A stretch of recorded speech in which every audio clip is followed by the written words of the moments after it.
Okay, so here we are with our original image next to us and our linear lay-in that we created over here on this side.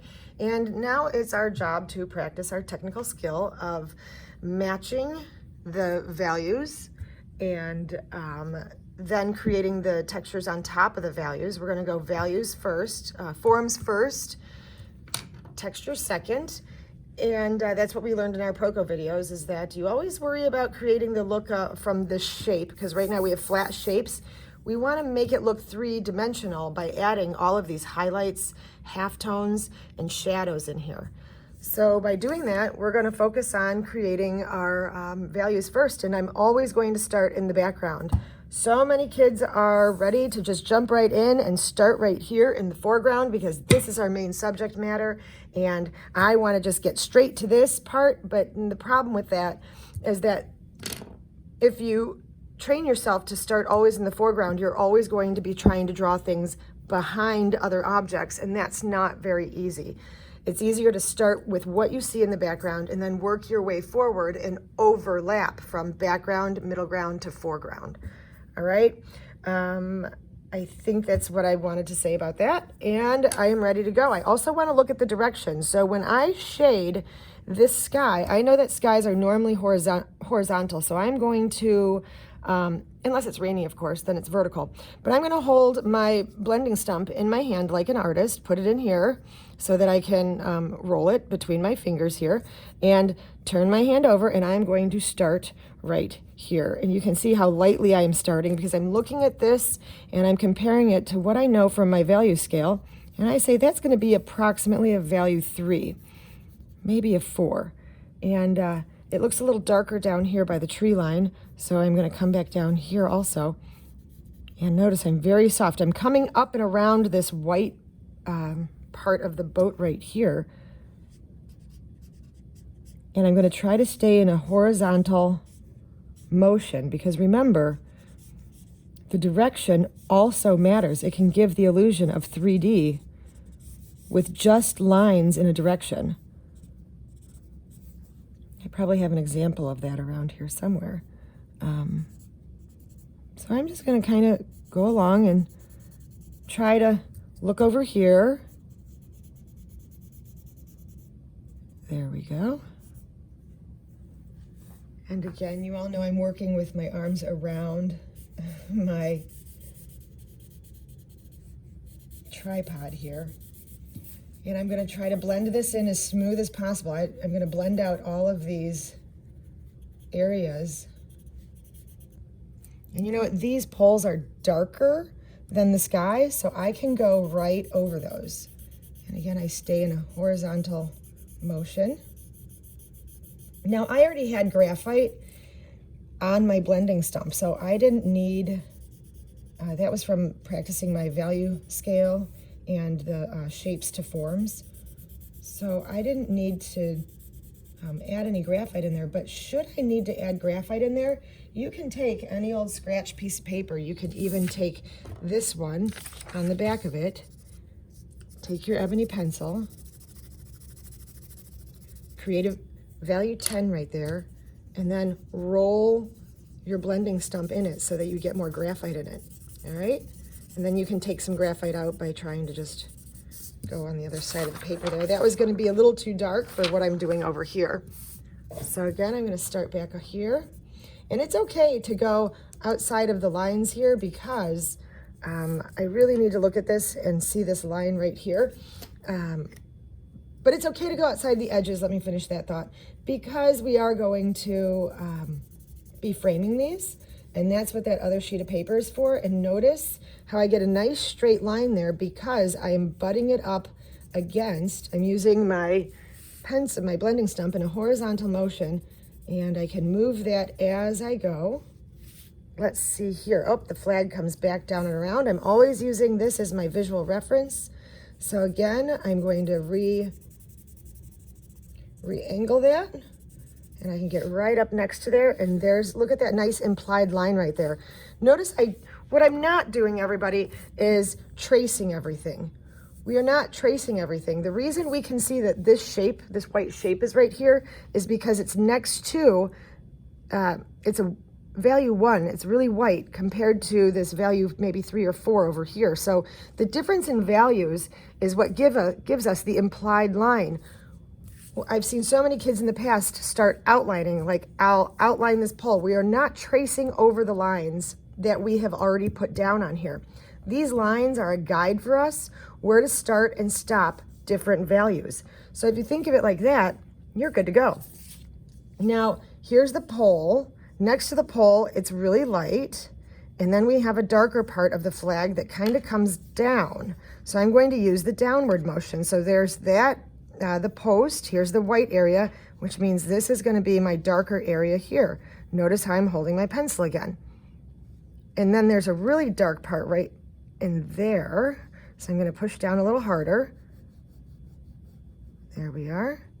And then look at this side of the flag right here. It comes on an angle. Do you see that? So when I go to shade that in, obviously I'm going to come right up next to the pole.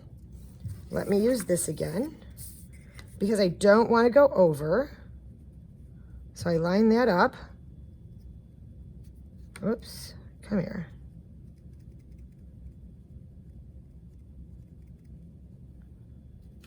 And then I come over to the other side of it. And I can see where I traced. Let's just look here. Oh, that's dark right there. That's that little nugget right there, that little dip in the shape right there. And so here we are. This flag comes down and around. Come up along the side of the pole right there really fast. Bring this here. And then it kind of comes to a V shape right here. Thinner line right here, and there's where that V shape is. So I can take this, and I'm going to, again, this comes down and around, so I'm going to use my pencil on that same direction. So the direction in which you shade is so very important to help make these flat shapes look more three-dimensional. All right, so you can see the movement in that flag already. Here's my post again, and it's dark next to the post, and then there's that lighter area right there. But this is not as dark as this angle right here, so I'm going to go a little bit lighter. Again, if you want that nice straight line against the post, if you feel more comfortable, you may absolutely use your straight edge. And it can be a ruler, it can be this 2-inch stencil that I gave you all. It can be whatever, it can be an envelope, you know, that you got in the mail. There we go. So I'm going to make this a little darker in here. Ta-da. And then this one's dark also right down in here. But that's vertical, because that's behind that. There we go. All right. Then I take this, my blending stump, and hold on here. Blend this in. Remember, things are going to get darker as you blend them. So I always veer on the side of lighter, because I can always make it darker. And let's come up here. I want to redo this line over here on this part of the sky, because I really need that implied line. Notice I'm just going really slow, methodical. I'm not rushing anything. I'm really looking at the shapes, the directions, and the values of all of my objects. Now, I think the flag got a little too dark right in here, and that's okay. I can just take my little eraser, and I can come back and erase out. So your eraser now serves as an actual drawing tool, not only to lighten areas, but yeah, to make highlights and draw with it. There we go. All right. So again, I'm going to keep going with my flag here, but again, please start your shading, your values in the background. Try to match them. Use your straight edge as necessary. And this little shape right here, it's so clean and crisp, and I do want to go back and take that out, but my guess is I'll probably be cleaning this up also later in the game of this drawing, because my hand may smudge it at some point. I may want to even take this here and come up and butt up next to that. And do you see how I'm going to circle this around? that shape to give it a nice clean edge. And then I'm going to blend this out, of course, so that it doesn't stand out. All right. I'm going to say that area is kind of done. I'm going to work on the flag. And then also the other reason we start on the top of the page is because of our hand. If I'm left-handed, this would be a good spot to start because then I can work my way across and down. If I'm right-handed, I would start normally up here in the background and work my way across and down, because as I'm working on this, what's going to happen over here with my hand? I'm going to smudge this. So another reason we don't start in the foreground is because if my hand is resting on the page, all of these white lines that you see here, if I had done all of this pitch black, and of course for this I would use this, but if I got too excited and started in the foreground, I can't see it because of the shadow, there we are.